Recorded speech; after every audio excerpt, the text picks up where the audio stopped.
Rebecca Miller's first film, Angela, premiered at the 1995 Sundance Film Festival. Angela won the filmmaker's trophy, but could not get a distribution deal until this year. This is the first movie written and directed by Miller, who also worked as an actress, paints, and is the daughter of playwright Arthur Miller. I am pleased to have her on this broadcast. Welcome. Thank you. It is good. Why this movie? What's Angela? What's this story about, and why is it important to you? Well, I really began with the characters. The characters of the children spoke very loudly in my head for a long time. I was writing other screenplays, teaching myself, in a way, how to write screenplays by writing them.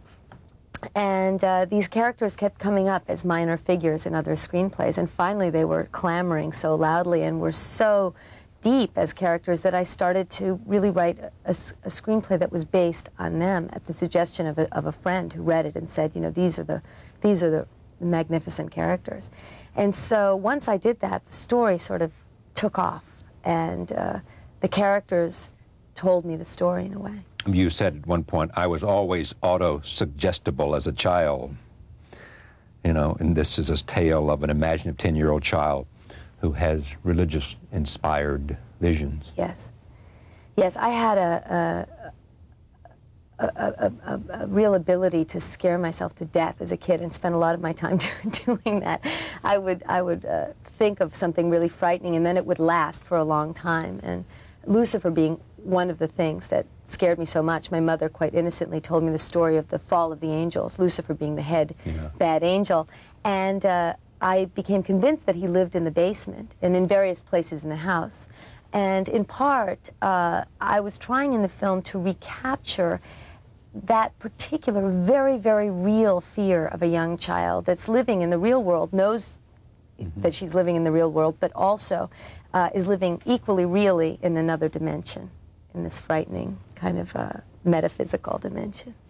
Was it important to you to make this kind of film for you as a first film?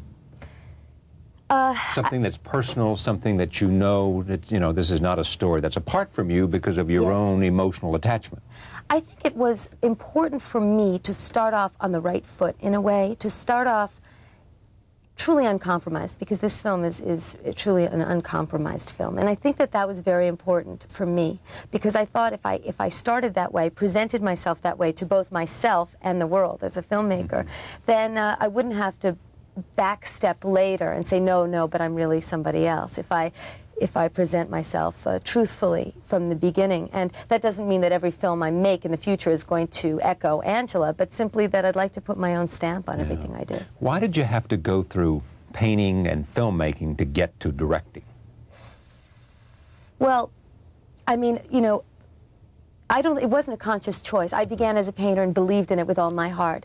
And at a certain point, I wanted my paintings to start moving in time. To have a narrative and to start moving. And then I started making the short, tiny little films that I was making, and then the acting came as an opportunity, and I took it, and I had no idea that I would end up getting, for a period of 4 or 5 years, I made a few movies and was in a couple of plays and worked with great directors, which I think taught me a lot and bridged the gap between being a painter, really, and being somebody who could tell a story in narrative, a story in film. But do you now find the most satisfaction from directing and telling a story, more than being on stage, more than painting, more than... Yes, it's by far the most wonderful and complete experience I've ever had as an artist. There's a kind of transparency that I experience when I'm directing that I find very pleasurable. A transparency? Yes, it's as if one isn't really there. You are really existing for other people, in a sense. You're watching the actors, you're watching the images, you're watching the story, and in a sense, you yourself evaporate. At least that's my own personal experience. It's a kind of a very unself-conscious state, and I think a very pure state, in a way. You exist for the story, and there's a great beauty and satisfaction in that for me. Let me take a look at a clip we have of Angela. Before I do that, can you set up this first segment we're going to see? The first segment is where Angela tells the story of Lucifer and the angels, the fall of the angels, to her sister Ellie.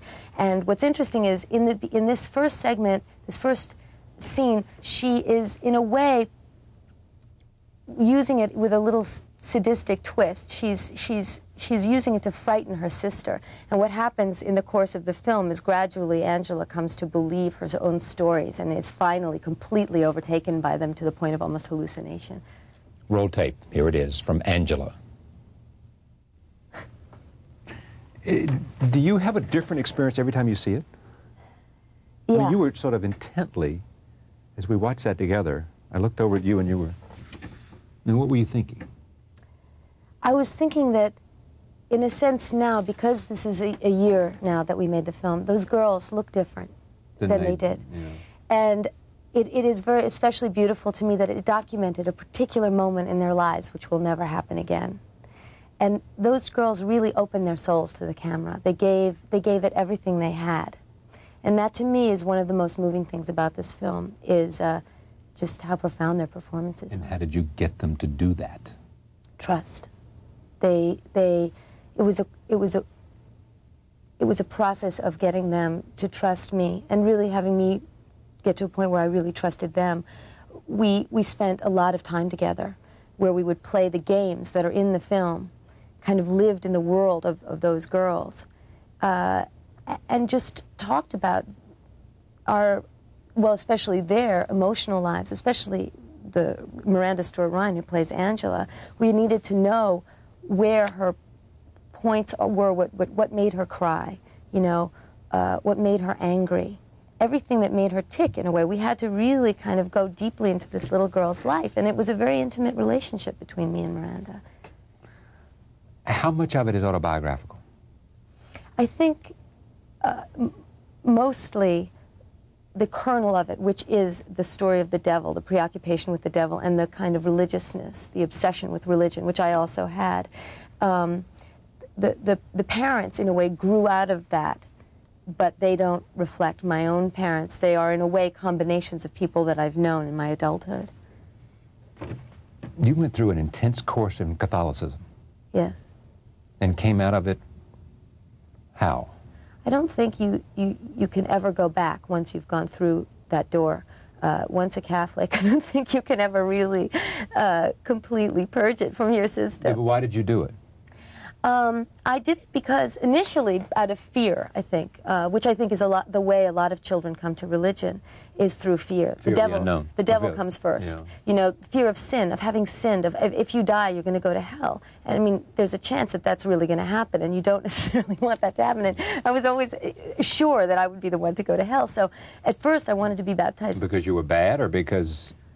I think that all children feel that in some way they're bad. They've all done something bad. All children have some little sin inside of them, big or small, that they're hiding from the world. Little things or big things. And have no sense of the context of it, or that other people have done it, or any of those things. Yes, right. So therefore it looms large in their soul. It looms large in their world. Absolutely, and also there's this exaggerated sense of responsibility that children have, which in part the film is about. I mean, one man came to me that had seen Angela and told me a moving story where he had two sons, a baby and an older son, 4 years old, and the baby died of sudden death syndrome. And after a year, the older son didn't say anything. After a year, he broke down and cried and admitted that he had killed the child. And the father said, "What are you talking about?" He said, "I wish that he would die one day." And he believed that he had killed the child. Of course, that had nothing to do with it. Yeah. But that kind of thinking is really at the heart of Angela, and I think at the heart of the mechanics of children's consciousnesses. What's your relationship to your dad? It's very close. What influence on you? That is such a hard question really to answer, because I don't think you can see something like that really clearly from the inside. I think that, you know, the things I can name are a discipline, an ability to make your own schedule and discipline yourself and realize you're your own boss and you better get your own work done. A kind of taking things in stride. I've learned from him that the life of an artist is a rocky road, and there are definitely wonderful moments and moments of despair and moments of acclaim and moments of rejection, and you have to be ready for all of those if you're really going to do it. Those are, you know, and he's also a sense of humor. Is it hard to be Arthur Miller's daughter? No, it's a lot of fun. It really, especially when you're really around him, that the real daughter part is a lot of fun. You know, sometimes, I have had moments of being tired, you know, in a way, of always having a way to answer for two people, in a sense. But I wouldn't trade it for anybody else. What's next? Now that Angela's out, and now that you've won awards, and now that it's being distributed, and... Yeah, well, people are seeing it, and that's a great joy to me. And I now have another script, which I am in the process of co-producing. And actually, I just recently found out that Ed Harris is going to be in it. I know he came. You interviewed him? Yes. Yeah, I saw him on the street the other day. Yeah, yeah, he's a great actor. So I'm very, very happy, and we're trying to put the money together, and hopefully we'll shoot that this summer, if everything goes well. But, you know, it's an uncertain road. Good luck. Thank you. The film is Angela. The director is Rebecca Miller. We'll be right back. Stay with us.